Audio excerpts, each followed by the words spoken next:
পঞ্চায়ত নিৰ্বাচন সম্পৰ্কে ৰাইজৰ দলৰ স্থিতি সদায় ঘোষণা কৰি আহিছোঁ। পঞ্চায়ত নিৰ্বাচন সম্পৰ্কে আমাৰ স্থিতিটো হ'ল যে যদি 2026 চনত বিজেপিক পৰাজিত কৰিব লাগে তেতিয়াহ'লে সকলো বিৰোধী দলে ঐক্যবদ্ধভাৱে পঞ্চায়ত নিৰ্বাচনটো খেলিব লাগে।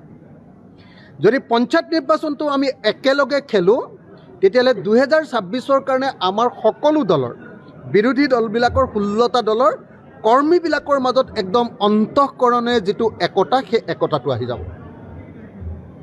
এইকেইদিন যে যিটো কাজিয়া হৈছে উপ নিৰ্বাচনক লৈ আমাৰ যিটো কাজিয়া হৈছে MP নিৰ্বাচনক লৈ CPM আৰু আমাৰ কাৰ্বি আংলঙৰ যিটো আঞ্চলিক দল সেই দুইটা দলৰ লগত কংগ্ৰেছৰ যিটো সংঘাত হৈছিলে সেই সংঘাতটো যদি দূৰ কৰিব লাগে আৰু আমাৰবিলাকৰ লগত যিবিলাক আঞ্চলিক দলবিলাকৰ লগত বামপন্থী দলবিলাকৰ লগত ৰাষ্ট্ৰীয় দল কংগ্ৰেছৰ যদি সঁচাকৈ সমিলমিল হ'ব লাগে একদম গ্ৰাছৰুটলৈকে তৃণমূল পৰ্যায়লৈকে তেতিয়াহ'লে আটাইতকৈ ডাঙৰ অস্ত্ৰটোৱে হ'ল পঞ্চায়ত নিৰ্বাচনটো। এই নিৰ্বাচনটো আমি একেলগে খেলিব লাগিব। কিন্তু দুৰ্ভাগ্যৰ কথা যে কংগ্ৰেছে সদায় ইলেকশ্যনটো অহাৰ লগে লগে তেওঁলোকে বেলেগ হৈ দিয়ে, আকৌ ইলেকশ্যনটো যোৱাৰ পাছতে একলগ হ'ম বুলি কৈ দিয়ে।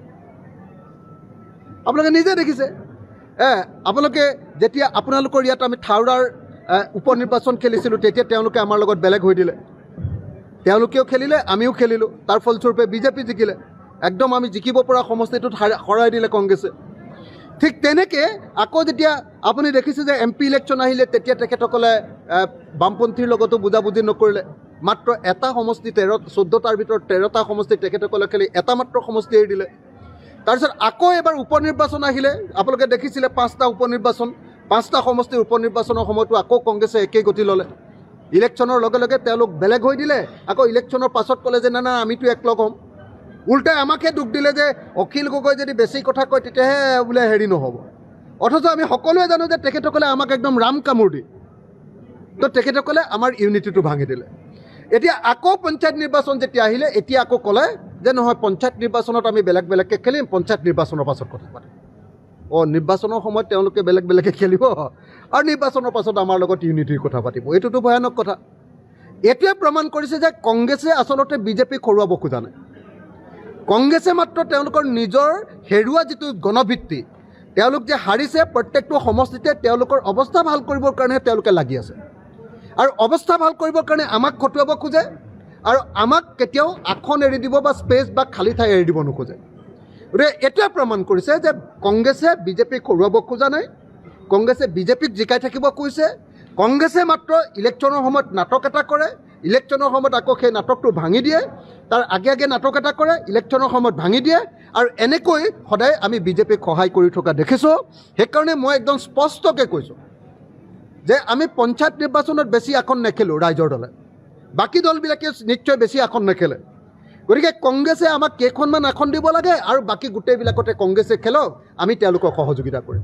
তেতিয়া তৃণমূল পৰ্যায়লৈকে আমাৰ সকলোৰে একতাটো ইউনিটিটো আমাৰ বৃদ্ধি পাব। কিন্তু তাকে নকৰি প্ৰত্যেকবাৰ লাট মাৰিব আৰু তাৰপাছত ক'ব যে বিজেপিক হৰুৱাবৰ কাৰণে আমি একলগ হ'ব লাগে। আৰু তেতিয়া অখিল গগৈহে একলগ নহয়, আঞ্চলিক দলবিলাকে একলগ নহয়, বামপন্থী দলবিলাকে একলগ নহয় বুলি কংগ্ৰেছে অপপ্ৰচাৰ চলায়।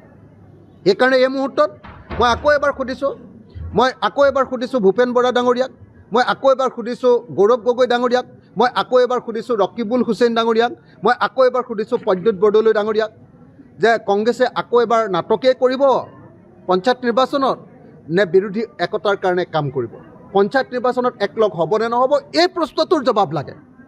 আমাক চালে বেৰে কোবোৱা কোনো কথা নালাগে, কংগ্ৰেছে বুদ্ধি কৰি কোৱা কথা একো নালাগে। আমাক এইটো লাগে যে পঞ্চায়ত নিৰ্বাচনত একলগ হ'ব নে নহ'ব।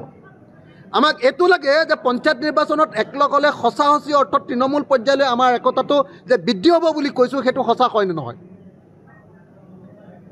চব ক্ৰীমখিনি তেওঁলোকে খাব আৰু বাকলিখন আমাৰ কাৰণে দলিয়াই দিব। এইটো বান্দৰৰ পিঠা ভগোৱা ৰাজনীতি কৰিলেতো আমি কংগ্ৰেছক কেতিয়াও আন্তৰিকতাৰে ল'ব নোৱাৰিম। সেইকাৰণে কংগ্ৰেছ দলক আহ্বান জনাইছোঁ, আহক আমি পঞ্চায়ত নিৰ্বাচন একেলগে খেলোঁ। আমি কমকৈ খেলিম, আকৌ কৈছোঁ আমি কেইখনমান আসনত খেলিম, বেছি নেখেলোঁ, তেওঁলোককে ছিটবিলাক দিম। কিন্তু একেলগে যদি খেলোঁ 2026ৰ কাৰণে আমাৰ একতাটো পূৰ্ণাংগ হ'ব, আমি একদম দৃঢ়ভাৱে আমাৰ একতা বৃদ্ধি কৰিব পাৰিম। মই সেইকাৰণে সকলোকে ঐক্যবদ্ধকৈ 2025 চনৰ পঞ্চায়ত নিৰ্বাচনটো 16টা বিৰোধী ৰাজনৈতিক দলক ঐক্যবদ্ধভাৱে খেলিবৰ কাৰণে আহ্বান জনাইছোঁ আৰু কংগ্ৰেছক কেৰামতালি নকৰিবৰ কাৰণে নাটক নকৰিবৰ কাৰণে আৰু নাটক কৰি ইলেকশ্যন বেলেগকৈ খেলি তাৰ পাছত মানে কি কয় একতাৰ বাণী নিবিলাবৰ কাৰণে মই কংগ্ৰেছক আহ্বান